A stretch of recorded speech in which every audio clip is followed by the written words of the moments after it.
Gas cylinder धमाकों में Lahore sir फहरिस्त। लाहौर से नुमाइंदा खुसूसी मोहम्मद आजम भट्टी फखर न्यूज़ की रिपोर्ट के मुताबिक पंजाब में गैर मयारी गैस सिलेंडर्स फटने से हादसात में होशरबा इजाफा। सिलेंडर धमाकों की लिस्ट में लाहौर पहले नंबर पर आ गया, फैसलाबाद दूसरे और रावलपिंडी तीसरे नंबर पर है।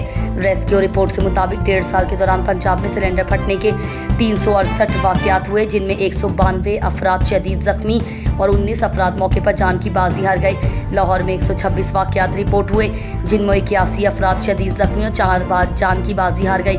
हुकूमत की जानिब से LPG की दुकानों के लिए कोई ज़ाब्ता इखलाकी न बनाया जा सका।